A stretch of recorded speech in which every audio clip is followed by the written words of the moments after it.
Last 3 ಡೇಸಲ್ಲಿ ನೀವು ಯಾವ ಥರ ಸ್ಟಡಿ ಮಾಡಬೇಕು ಅಂತ ಹೇಳಿ ವಿಡಿಯೋ ನೋಡ್ತಾ ಹೋಗೋಣ. ಓಕೆನಾ, ನಾನು ಪ್ರೀವಿಯಸ್ಲಿ ಒಂದು ವಿಡಿಯೋ ಅಪ್ಲೋಡ್ ಮಾಡಿದ್ದೆ ಹೇಗೆ ಸ್ಟಡಿ ಮಾಡಬೇಕು ಅಂತ. ಈಗ ಲಾಸ್ಟ್ 3 ಡೇಸ್ಗೆ ನೀವು ಯಾವ್ಯಾವುದು ತುಂಬ ಹೈ ಪ್ರಯಾರಿಟಿ ಕೊಡಬೇಕು ಅಂತ ಹೇಳಿ ನೋಡ್ತಾ ಹೋಗೋಣ. ನೋಡಿ, first day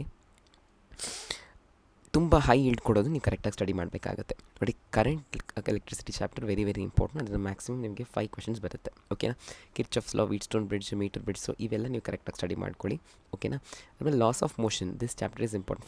first P U ಸಿನ ಕರೆಕ್ಟಾಗಿ ಇವತ್ತು ಸ್ಟಡಿ ಮಾಡಿಕೊಂಡ್ರೆ ಲಾಸ್ಟ್ ಡೇ ನಿಮಗೆ ಸೆಕೆಂಡ್ ಪಿ ಯು ಸಿಂದ ಓದೋಕ್ಕೆ ತುಂಬ ಹೆಲ್ಪ್ ಆಗುತ್ತೆ. ಬಿಕಾಸ್ ಅದರಲ್ಲಿ ನಿಮಗೆ ಜಾಸ್ತಿ ಕ್ವೆಶನ್ಸ್ ಬರೋದು. ಓಕೆನಾ, ಮತ್ತು ಲಾಸ್ ಆಫ್ ಮೋಷನ್, ನ್ಯೂಟನ್ಸ್ ಲಾ, ಮತ್ತು ಫ್ರಿಕ್ಷನ್, ಸರ್ಕ್ಯುಲರ್ ಮೋಷನ್, PYQsನ ಕರೆಕ್ಟಾಗಿ ಸ್ಟಡಿ ಮಾಡಿಕೊಂಡು ನೀವು ಅದನ್ನು ಅನಲೈಸ್ ಮಾಡ್ಕೊಳ್ಳಿ. ಓಕೆನಾ, ಮತ್ತು waves and HM very very very important ಇದು. ಓಕೆನಾ, ಖಂಡಿತ ಒಂದು ಕ್ವೆಶನ್ ಬಂದೇ ಬರುತ್ತೆ.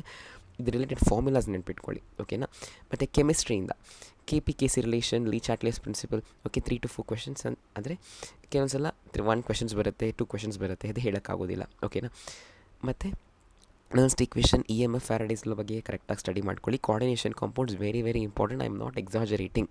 ಪ್ರತಿ ವರ್ಷ ಕೋಆರ್ಡಿನೇಷನ್ ಕಾಂಪೌಂಡ್ಸಿಂದ ನಿಮಗೆ ಅಟ್ಲೀಸ್ಟ್ 3 to 4 ಕ್ವೆಶನ್ಸ್ ಖಂಡಿತ ಬಂದೇ ಬರುತ್ತೆ. ನೆಗ್ಲೆಕ್ಟ್ ಮಾಡಬೇಡಿ, ಬಿಕಾಸ್ ಸಿಲೆಬಸ್ ಕಡಿಮೆ ಆಗಿದೆ. ಸೊ ದಯವಿಟ್ಟು ಕೋಆರ್ಡಿನೇಷನ್ ಕಾಂಪೌಂಡ್ಸ್ನ ತುಂಬ ಚೆನ್ನಾಗಿ ಓದ್ಕೊಳ್ಳಿ. ಓಕೆನಾ, ಮತ್ತು ಮ್ಯಾಥ್ಸ್ ಆ್ಯಂಡ್ ಬಯಾಲಜಿ, ಅದು ನೀವು ಯಾವ್ದು ಬರೀತಿದ್ದೀರೋ ಅದು ಕರೆಕ್ಟಾಗಿ ತೊಗೊಳ್ಳಿ.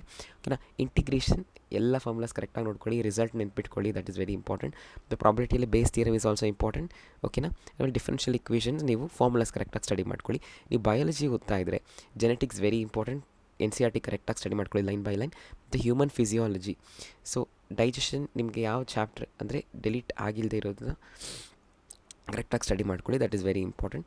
ಮತ್ತು ಸೆಕೆಂಡ್ ಏನು ಮಾಡಬೇಕು, PYQsನ ಚೆನ್ನಾಗಿ ಸ್ಟಡಿ ಮಾಡ್ಕೊಳ್ಳಿ. ಓಕೆನಾ, ಲಾಸ್ಟ್ ನೀವೇನು ಮಾಡಬೇಕಂದ್ರೆ ಹೊಸದಾಗಿ ಏನು ಸ್ಟಡಿ ಮಾಡೋಕ್ಕೆ ಹೋಗಬಾರ್ದು.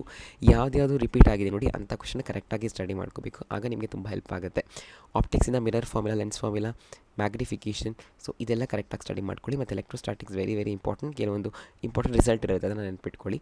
ಮತ್ತು ಮಾಡರ್ನ್ ಫಿಸಿಕ್ಸಿಂದ ಟೆಕ್ಸ್ಟ್ ಬುಕ್ನ ಕರೆಕ್ಟಾಗಿ ಸ್ಟಡಿ ಮಾಡ್ಕೊಳ್ಳಿ NCERTನ, because statement wise question expect ಮಾಡ್ಬೋದು. ಮತ್ತು ಕೆಮಿಸ್ಟ್ರಿಯಿಂದ organic reactions, full named reaction study ಮಾಡ್ಕೊಳ್ಳಿ. ಓಕೆನಾ, ಮತ್ತು SP ಬ್ಲಾಕಲ್ಲಿ ನಿಮಗೆ ಅದೇ ಫಸ್ಟ್ PU ಸಿ ಒಂದು ಚಾಪ್ಟರ್ ಇದೆಲ್ಲ, ಅದು ತುಂಬ ಇಂಪಾರ್ಟೆಂಟ್. NCERT ಲೈನ್ಸ್ನ ಓದ್ಕೊಳ್ಳಿ, ಡೈರೆಕ್ಟ್ ಕ್ವೆಶನ್ಸ್ ಕೇಳ್ಬೋದು. Biomolecules is also very very important. ವೈಟಮಿನ್ಸ್ನ ಕರೆಕ್ಟಾಗಿ ಸ್ಟಡಿ ಮಾಡ್ಕೊಳ್ಳಿ. ಓಕೆನಾ, ಅದರಿಂದ ಕ್ವೆಶನ್ಸ್ ಖಂಡಿತ ಬರ್ಬೋದು. ಮತ್ತು ಸ್ಟ್ರಕ್ಚರ್ಸ್ನು ನೆನ್ಪಿಟ್ಕೊಳ್ಳಿ ಅದರಲ್ಲಿ. ಮ್ಯಾಥ್ಸಲ್ಲಿ vectors is very very important chapter. ಖಂಡಿತ ಅಟ್ಲೀಸ್ಟ್ 2 to 3 ಕ್ವೆಶನ್ಸ್ ಗ್ಯಾರಂಟಿ ನೀವು ಎಕ್ಸ್ಪೆಕ್ಟ್ ಮಾಡ್ಬೋದು ಅದರಿಂದ. ಓಕೆನಾ, 3D ಜಾಮೆಟ್ರಿನೂ ಅಷ್ಟೇ. Matrices, this is most important. Matrices, okay 9 questions straight ನಿಮಗೆ ಬರ್ಬೋದು. Matrices and determinants combined. ಓಕೆನಾ, so evening mock test, that depends. ನಾನು ಪ್ರಿವಿಯಸ್ ವಿಡಿಯೋದಲ್ಲಿ ತಿಳಿಸಿದ್ದೆ, ನೀವು ಕಾನ್ಫಿಡೆಂಟ್ ಇದ್ದರೆ ಮಾಕ್ ಟೆಸ್ಟ್ ತೊಗೊಳ್ಳಿ, ಇಲ್ಲಾಂದರೆ ದಯವಿಟ್ಟು ಸ್ಕಿಪ್ ಮಾಡ್ಕೊಳ್ಳಿ. ಓಕೆನಾ, ನೆಕ್ಸ್ಟ್ ಡೇ 3 ಲಾಸ್ಟ್ ಡೇ ನೀವೇನು ಮಾಡಬೇಕು, ಹೊಸ ಟಾಪಿಕ್ಸ್ ದಯವಿಟ್ಟು ಸ್ಟಡಿ ಮಾಡೋಕ್ಕೆ ಹೋಗಬೇಡಿ. ಓಕೆ, ಅದು ನಿಮ್ಮ ಕಾನ್ಫಿಡೆಂಟ್ ಲೆವೆಲ್ನ ಕಡಿಮೆ ಮಾಡುತ್ತೆ. ಓಕೆನಾ, ನೆಕ್ಸ್ಟ್ ಬರೀ ರಿವಿಷನ್ ಅಷ್ಟೇ ಮಾಡಬೇಕು. ವೀಕ್ ಸ್ಪಾಟ್ ಏನಾದರೂ ಇದ್ದರೆ ಅದನ್ನು ಸ್ವಲ್ಪ ರಿವೈಸ್ ಮಾಡ್ಕೊಳ್ಳಿ. ಓಕೆನಾ, ಮತ್ತು ಮಾರ್ನಿಂಗ್ ಫಾರ್ಮುಲಾ ಶೀಟ್ ಇದ್ದರೆ ಇದನ್ನು ಕರೆಕ್ಟಾಗಿ ರಿವೈಸ್ ಮಾಡ್ಕೊಳ್ಳಿ. ಓಕೆನಾ, ಎಲ್ಲ 3 ಸಬ್ಜೆಕ್ಟ್ದು. ಓಕೆನಾ, ಮತ್ತು ವೀಕ್ ಏರಿಯಾ ಇದ್ದರೆ ಆಫ್ಟರ್ನೂನ್ 2 hours ಅದನ್ನು ಕರೆಕ್ಟಾಗಿ ಒಂದು ಸಲ ಸ್ಟಡಿ ಮಾಡ್ಕೊಳ್ಳಿ ಕಾನ್ಸೆಪ್ಟನ್ನ. ಓಕೆ, ಹೊಸದಲ್ಲ, ನಿಮಗೆ ಗೊತ್ತಿರೋದ್ರಲ್ಲಿ ವೀಕ್ ಟಾಪಿಕ್ಸ್. ಓಕೆನಾ, ಈವ್ನಿಂಗ್ ಆ್ಯಕ್ಚುಲಿ ನೀವು ಈ ವಿಷಯನ ಎಷ್ಟು ಮುಂಚೆ ಮಾಡ್ಕೊಳ್ತೀರೋ ಅಷ್ಟು ನಿಮಗೆ ಸೇಫ್ಟಿ. ಹಾಲ್ ಟಿಕೆಟ್ ಇದೆ ಕರೆಕ್ಟಾಗಿ ನೋಡ್ಕೊಳ್ಳಿ. ID ಕಾರ್ಡ್ ಅದನ್ನೆಲ್ಲ ಕರೆಕ್ಟಾಗಿ ನೋಡಬೇಕಾಗತ್ತೆ. ಅಂದರೆ ಮತ್ತು ಸ್ಟೇಷ್ನರಿ, ಒಂದು ಪೆನ್ ಬೇಕಾಗುತ್ತೆ ಅಷ್ಟೇ, ಬೇರೆ ಏನೂ ಬೇಕಾಗೋದಿಲ್ಲ. ಕ್ವೆಶನ್ ಪೇಪರಲ್ಲಿ ಶೀಟ್ಸ್ ಇರುತ್ತೆ. ಓಕೆನಾ, ಟು ಕ್ಯಾಲ್ಕುಲೇಟ್. ನಾನು ಪ್ರೀವಿಯಸ್ ಒಂದು ವಿಡಿಯೋ ಅಪ್ಲೋಡ್ ಮಾಡಿದ್ದೀನಿ, ನಾನು ನೋಡ್ಕೊಳ್ಳಿ. ಆ್ಯಂಡ್ ದೆನ್ 10:30 ಅಷ್ಟರಲ್ಲಿ ನೀವು ಮಲ್ಕೋಬೇಕಾಗತ್ತೆ. ಓಕೆನಾ, ತುಂಬ ಲೇಟ್ ಮಾಡೋಕ್ಕೆ ಹೋಗಬೇಡಿ, ಬಿಕಾಸ್ ನೀವು ಎಷ್ಟು ಸ್ಲೀಪ್ನ ಹಾಳು ಮಾಡ್ತೀರೋ ಅಷ್ಟು ನಿಮ್ಮ ಎಕ್ಸಾಮ್ ಡೇನ ಎಫೆಕ್ಟ್ ಮಾಡುತ್ತೆ. ದಯವಿಟ್ಟು ಅದನ್ನು ಕರೆಕ್ಟಾಗಿ ನೆನ್ಪಿಟ್ಕೊಳ್ಳಿ. ಮತ್ತು ಸೆಂಟರ್ನ ಕರೆಕ್ಟಾಗಿ ಹೋಗಿ ವಿಸಿಟ್ ಮಾಡ್ಕೊಳ್ಳಿ ಮುಂಚೆನೇ. ಓಕೆನಾ, ಬಿಕಾಸ್ ಲಾಸ್ಟ್ ಮಿನಿಟಲ್ಲಿ ಗಡಿಬಿಡಿ ಬೇಕಾಗಿಲ್ಲ. Okay, that is very important. ಅದನ್ನು ಕರೆಕ್ಟಾಗಿ ನೋಡ್ಕೊಳ್ಳಿ. ಮತ್ತು ಎಕ್ಸಾಮ್ ಕ್ವೆಶನ್ ಪೇಪರ್ ಬಂದಿದ ತಕ್ಷಣ ಕಾಮಾಗಿ ಕ್ವೆಶನ್ ಆನ್ಸರ್ ಮಾಡ್ತಾ ಹೋಗಿ. ಓಕೆನಾ, ಸೊ ಎಕ್ಸಾಮ್ ಡೇ ನೀವೇನು ಮಾಡಬೇಕು, ಸೊ ದಟ್ ಈಸ್ ನಾನು ಪ್ರೀವಿಯಸ್ ವಿಡಿಯೋದಲ್ಲೇ ಅಪ್ಲೋಡ್ ಮಾಡಿದ್ದೀನಿ.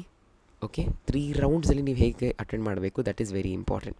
3 ರೌಂಡ್ಸಲ್ಲಿ ನೀವು ಅಟೆಂಡ್ ಮಾಡಬೇಕಾಗಿದೆ. ಫಸ್ಟ್ ಈಸಿ, ನೆಕ್ಸ್ಟ್ ಮೀಡಿಯಮ್, ಅದಾದಮೇಲೆ ಡಿಫಿಕಲ್ಟ್ ಕ್ವೆಶನ್ಸ್, ಲಾಸ್ಟಲ್ಲಿ ನೀವು ಗೆಸ್ ಮಾಡಿ ಆನ್ಸರ್ನ ಮಾಡಬೇಕಾಗತ್ತೆ. ಓಕೆನಾ, ಸೊ ಇಷ್ಟು ನೀವು ಕರೆಕ್ಟಾಗಿ ಮಾಡಿದ್ರೆ ಎಕ್ಸಾಮ್ ತುಂಬ ಚೆನ್ನಾಗಾಗುತ್ತೆ. ಬೇರೆ ಡೌಟ್ಸ್ ಇದೆ ಕಮೆಂಟ್ಸಲ್ಲಿ ತಿಳಿಸಿ. Thank you, all the best.